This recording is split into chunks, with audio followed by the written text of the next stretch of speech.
اقوام متحدہ پاکستان میں خواتین کے حقوق کے لیے مسلسل کام کر رہا ہے۔ خواتین کے مسائل کی نشاندہی اور ویمن امپاورمنٹ کے لیے زینب قیصر خان UN ویمن خیبر پختونخوا پاکستان کے ذیلی ادارے کی سربراہ ہیں۔ زینب گزشتہ 16 سالوں سے قومی اور بین الاقوامی اداروں کے ساتھ صنفی مساوات اور خواتین کو بااختیار بنانے اور ان کی حالت زار کے حوالے سے کام کر رہی ہیں۔ زینب خواتین کے حامی قانون سازی میں اصلاحات کے لیے بھی کام کر رہی ہیں اور خیبر پختونخوا کی حکومت کے ساتھ خواتین کی سماجی و اقتصادی ترقی اور ان کی انصاف تک رسائی کے شعبے میں بھی کافی متحرک کردار ادا کر رہی ہیں۔ حالیہ سیلاب سے جہاں ہر پاکستانی متاثر ہوا ہے، وہیں خاص طور پر عورتیں اور بچے بہت متاثر ہوئے ہیں۔ پاکستان موسمیاتی تبدیلی کی بھاری قیمت ادا کر رہا ہے اور یہ بات سامنے آئی ہے کہ اس بحران میں ہمارے معاشرے کا جو طبقہ سب سے زیادہ متاثر ہوا وہ خواتین تھیں۔ یہ صرف پاکستان کا سیلاب نہیں بلکہ دنیا کا ہے اور پوری دنیا کو آگے بڑھ کر ساتھ دینا ہوگا۔ ہمیں خواتین کے لیے بہتر ماحول فراہم کرنا ہوگا کیونکہ کوئی بھی معاشرہ با اختیار خواتین کے بنا ادھورا ہوتا ہے۔ Welcome back. یہ آپ نے دیکھا کہ خواتین کے حوالے سے اور ویسے بھی عام حالات میں بھی، یہ تو سیلاب کی بات کی گئی ہے، اس سے پہلے جس طرح قدرتی آفات نے ہمیں ہٹ کیا، ظاہر ہے اس میں خواتین جو ہیں وہ ولنریبل ہوتی ہیں، لیکن عام طور سے بھی خواتین کے امپاورمنٹ کو لے کر کافی ساری گفتگو ہوتی ہے، بات ہوتی ہے۔ اس وقت جو ہم خصوصی طور پہ جو اپنی مہمان سے آپ کو ملوا رہے ہیں، ان کا کوئی 16 سال کا تجربہ ہے نیشنل اور انٹرنیشنل لیول پر کہ وہ خواتین کے لیے کام کر رہی ہیں، جینڈر بیسڈ ایشوز کے حوالے سے کام کر رہی ہیں، اور اس وقت 2018 سے لے کر اب تک وہ منسلک ہیں UN ویمن کے ساتھ۔ ہمارے ساتھ زینب قیصر خان صاحبہ موجود ہیں جو کہ head of sub office UN women KPK ہیں۔ السلام علیکم۔ وعلیکم السلام۔ جی زینب صاحبہ، اس وقت ہم نے پیکج بھی چلایا اور آپ سے جو گفتگو ہو رہی تھی اس کے تناظر میں جب آپ یہ کہتے ہیں کہ خواتین، ویسے بھی ہم جب اس جینڈر کے حوالے سے بات کرتے ہیں تو ہمیں لگتا ہے کہ پاکستان میں ہمارے یہاں اس طرح سے حقوق نہیں ہیں خواتین کے پاس، یا اس طرح سے وہ امپاورڈ نہیں ہیں، اور خدا نخواستہ جب کوئی قدرتی آفت آ جاتی ہے تو اس کے بعد وہ مزید سینسٹیو یا ولنریبل ہو جاتی ہیں۔ آپ لوگ اس حوالے سے کیا کام کر رہے ہیں؟ بڑی مہربانی مجھے شو پہ بلانے کے لیے نصرت صاحبہ، اور thank you very much for the GTV۔ پہلے میں اپنے ادارے کے بارے میں بتا دوں کہ UN ویمن اقوام متحدہ کا ایک ایسا ذیلی ادارہ ہے جو صنفی برابری اور خواتین کے حقوق کے لیے کام کرتا ہے، اور ہم as an institution, as a civil institution کام کرنے کے ساتھ ساتھ جو اقوام متحدہ کے اور ادارے ہیں ان کے ساتھ بھی کام کرتے ہیں، اور جہاں جہاں صنفی برابری اور خواتین کے حقوق کا کام ہوتا ہے تو اس میں ان کو ہم لوگ مدد بھی فراہم کرتے ہیں۔ 2010 سے ہمارے آپریشنز پاکستان میں شروع ہیں، اور اس وقت ہماری موجودگی پاکستان کے 4 صوبوں میں، خیبر پختونخوا، بلوچستان، سندھ، پنجاب اور گلگت بلتستان میں ہے۔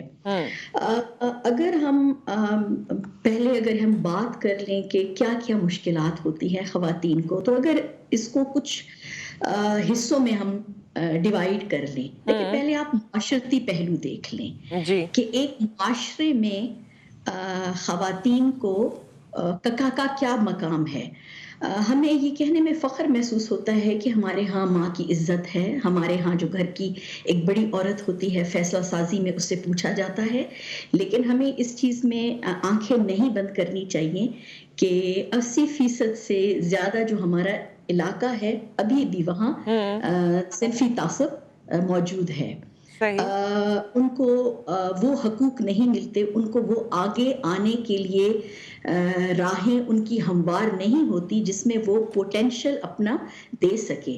بالکل۔ پاکستان از دا 5th most populous country in the world.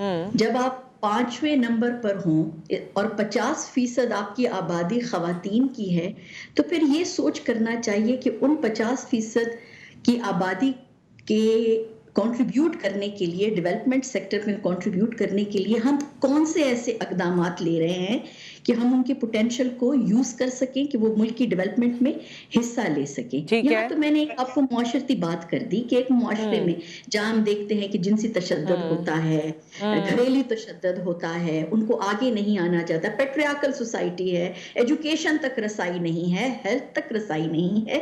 آپ چاہیے آپ مرجڈ ایریاز میں دیکھیں جہاں ہیلتھ جو ہے تو ایک بہت بڑا چیلنج ہے، خواتین کو اس تک وہ رسائی نہیں ہے جس طریقے سے ہونے نہیں چاہیے. تو جب ایک فرد کے لیے آپ وہ ماحول نہیں بنائیں گے تو وہ کس طریقے سے پاور ہو سکے گی. ساتھ ساتھ اگر ہم لوگ اب معاشی ترقی اچھا کیا ہی اچھا ہو کہ اگر آپ اس کے حوالے سے بتاتی بھی جائیں, جہاں آپ چیلنج بتا رہی ہیں وہاں آپ لوگوں نے اس کا کیا ریزالو نکالا ہے, اگر وہ بھی بتاتی جائیں کیونکہ وقت ہمارے پاس مختصر ہے. جی بالکل ٹھیک ہے, بالکل ٹھیک ہے. دیکھیں ہم مختلف ٹیئرز میں کام کرتے ہیں. ہم حکومت کے ساتھ کام کرتے ہیں جو زیادہ تر ہماری قوانین پر ہوتا ہے, ان کی امپلیمنٹیشن پہ ہوتا ہے اور پالیسیوں پر ہوتا ہے.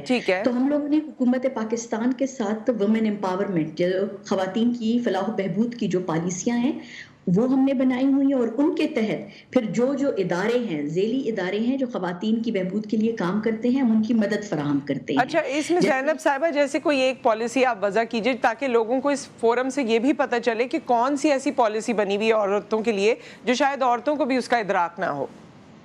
میں ایک پالیسی کا ذکر کرنا چاہوں گی جو خیبر پختونخوا کی ہے. 2017 میں اس کو مرتب کیا گیا تھا. کچھ عرصہ اس کو لگا تھا, اٹ واز شیلفڈ, کہ یہ کام اس پہ نہیں ہوا تھا, لیکن کچھ 2 سالوں میں اس پہ کافی کام ہوا ہے. اور اس کافی کام ہونے کا جو ہمارے پاس کہتے ہیں نا کہ ایک بیسٹ پریکٹس ہے کہ پچھلی دفعہ کے اینول ڈیولپمنٹ پلان کے بجٹ میں خواتین کی بہبود کے لیے, وومن امپاورمنٹ کے لیے بالکل الگ سے بجٹ رکھا گیا ہے. یہ نہیں کہا گیا کہ اور بجٹس میں ان کا حصہ ہے, لیکن ایسے منصوبے جس میں ان کی تعلیم ہو سکے, ایسے منصوبے جن میں اس خواتین کو جابس فراہم کی جا سکے, یا ایسے منصوبے جس میں خواتین جو بزنس کرنا چاہتی ہیں اور اسمال انٹرپرائزز کھولنا چاہتی ہیں, ان کے لیے ایک الگ سے بجٹ جو ہے تو وہ مختص کیا گیا ہے. اور یہ میرے خیال میں خیبر پختونخوا کی حکومت نے ایک بہت بڑا کام کیا ہے اور اس کو اپریشیٹ کرنا چاہیے. بالکل. سو ود دیٹ اس بات کو ہم مزید کنٹینیو کریں گے. ایک بریک یہاں پر آ گیا, بریک کے بعد ہم واپس آتے ہیں, اور اس وقت ہم آپ کو یہ بھی آپشن دے رہے ہیں کہ اگر آپ چھوٹی سی کوئی بات کرنا چاہتے ہیں خواتین کے چیلنجز کو لے کر تو آپ ہمیں کال بھی کر سکتے ہیں اس بریک کے بعد.